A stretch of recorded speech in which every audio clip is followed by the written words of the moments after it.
Hey guys, Rob here from Alien Guitar Secrets. Today I want to talk about various techniques. Bending. Bending is probably the most difficult technique that we used as guitarists in terms of intonation, because it's of vital importance. If you bend a little bit out of tune, it makes a big difference to the music that you're playing, in that you miss those harmonic frequencies in it, and it sounds flat or sharp, too sharp. So easiest way to practice bending is referencing, I'm sure you've seen this before, but I'll show you for the sake of, or in the event that it actually helps a person that's never been shown quite how to bend, how to go about practicing it. So the easiest way I've found over the years is to reference the note that you want to bend to, and then incrementally come back from that note, semitone at a time, to bend to it. And I want to make something quite clear. Bending on a guitar like this with a tremolo unit and a locking down tremolo unit with the floating trem is a lot different than bending on a hardtail, something like with a stop tail, like a Gibson Les Paul. Nonetheless, bending is very much up to the individual themselves, in that your ears are going to tell you when to get off, or how far to go in the bend itself. And I think that is worth pointing out, purely and simply because it's vital to ensure that your bends are harmonizing with the track and the chords that you're playing over. So like I said, so we go back, I generally pick somewhere nice and easy on the neck first up when I first begin to teach this. So maybe I go to the first string and I pick the G here on the 15th fret, and what I'm going to do is I'm going to actually fret that G, and then I'm going to come back one semitone from that G, so one fret from that G, and I'm going to bend up to that G. So reference it, and then I'm going to go back one fret, and then bend to it. Now, important to really listen to the reference note, and then equally as important is to stretch right into that note on the bend itself. Now, when first people start to do this, they're not quite listening to the actual reference notes. They're just going through the motions and stretching the string, and they might come up a little bit short. They might overcook it, and actually go too far. So you really want to pay attention to the note that you're actually bending to,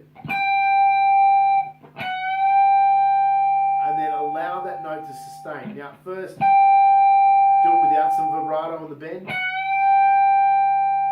and then as you get used to bending into the note, then you can start incorporating the vibrato, which vibrato in a bending situation is an entirely different kettle of fish, because now you're also dealing with the vibrato action, or the fluctuations of the actual note itself, and the consistency at which you vibrate the note to ensure that said note is what is audible, what is being heard by the listener.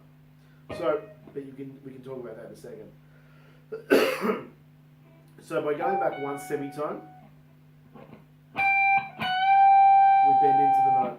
Now, after a while, let's say you do 8 times, come back a full tone. So come back 2 frets, reference the note again, come back 2 full tones, or 2 semitones, should say,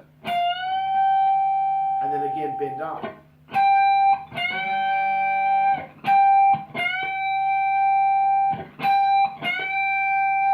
Now, they're the two most common bends that you're going to get. A less common bend, although one that is very well used amongst blues players is a minor third bend. I love to use this bend, which is to come back 3 semitones. So reference the note, come back three semitones,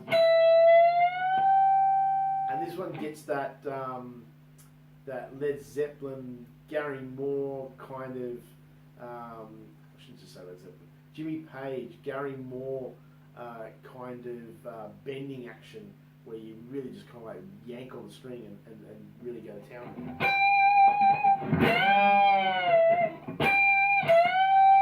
Because you're up there. Okay? So you're going to get some really nice textures on that.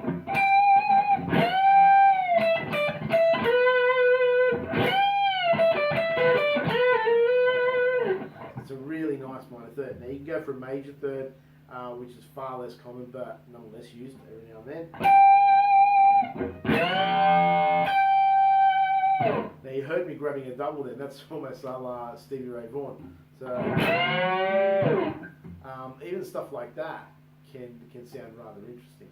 But this exercise, it's all about bending into the actual note that we want to want to hear. So that's one location. Now, if I take it across the strings, it's going to feel slightly differently because the diameter of the strings is going to change. Also, you want to practice bending with different fingers as well. So not just the third finger, like I'm doing here. And bending with the third finger, or any finger for that matter, is more about the wrists and the hand than it is about the fingers. Remembering that the strings are under tension, you can do some serious damage if the bending action that you're using involves predominantly finger strength. If you tend to stretch up with your fingers, you might actually find some soreness creeping in. You don't want to pop a tendon in your fingers because it takes weeks, possibly months, to heal because of the size and the delicate nature of those tendons inside the fingers. So just be aware that what you want to do is you really want this kind of action, this kind of fulcrum action on the actual, to come from the wrist and the hand rather than the fingers themselves. So just on that, one of the things that I do is I hook my thumb over the top. I think that's really important because that gives me the levering action, all right? And most of the work is being done by the hand, not by the fingers. Fingers really just hanging on for dear life. They have a good grip of the string and they bend up. And it's even with vibrato. Vibrato is the same. You're shaking the string with the wrist, not with the fingers. Okay, so again, using the different fingers, maybe you come second finger, first finger. You will find situations like that where you'll play with various fingers that bend with other fingers. So please make sure that you do that, and in different locations of the neck and across different strings. If I'm bending down here on, say, the fourth string, first thing that I'm going to do is potentially bend downwards. I'm more likely to bend downwards like this and claw across the string. Whether I use my third, second, first finger, or even my pinky doesn't really matter. But I practice all of it.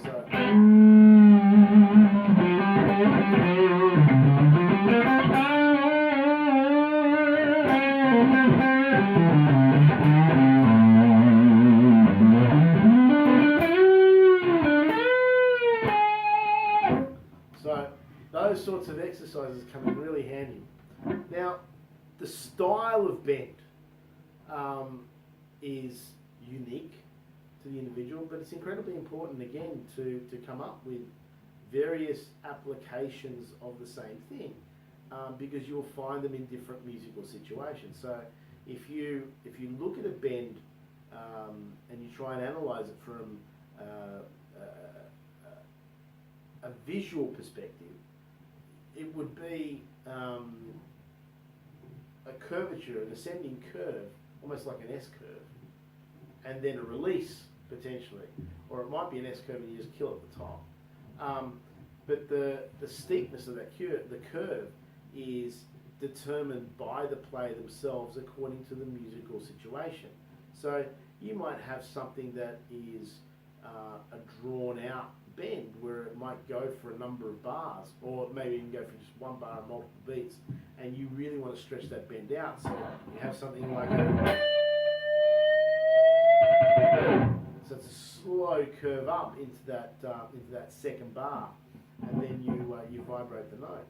Equally, you might have something that goes direct straight up to that note. Yeah. You may have something that bends and releases quick, and then it's a slow descent or slower descent. Or you might have, as quick as it goes up, it comes down. So those sorts of different styles of bends, or the velocity, the attack approach, that's well worth thinking about, because it's going to creep into your playing.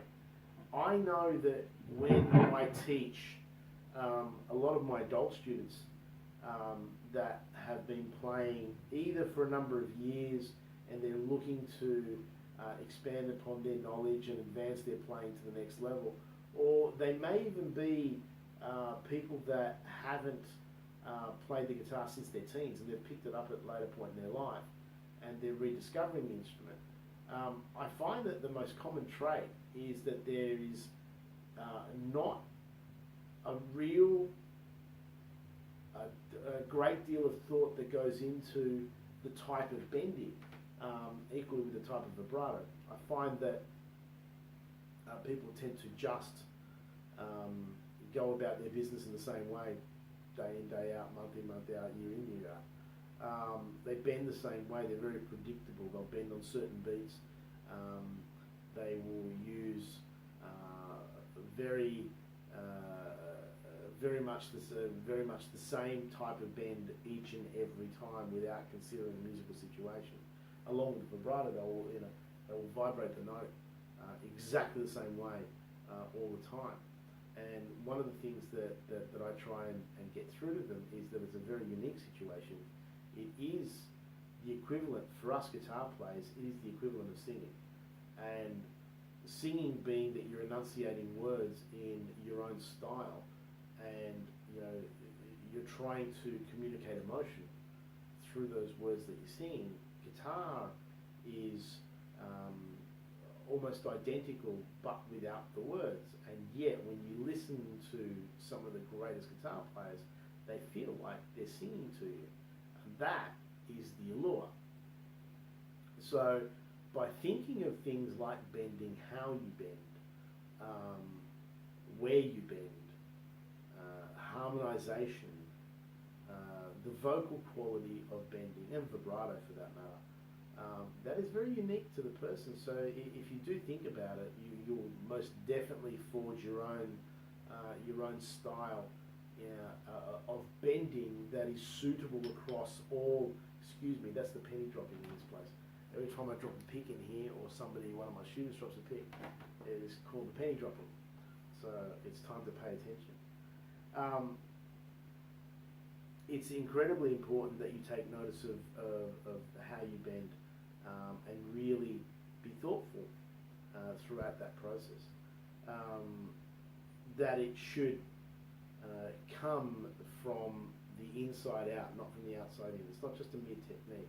It's how you utilize the technique. The technique is just a mechanism, really, at the end of the day. The freedom is being able to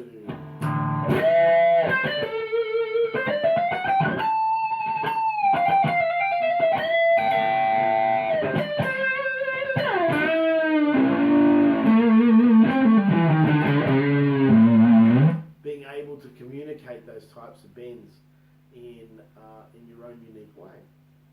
So anyway, this is Rob from Alien Guitar Secrets.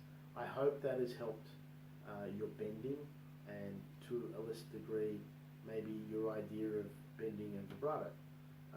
It's very unique. Be thoughtful and have fun and create.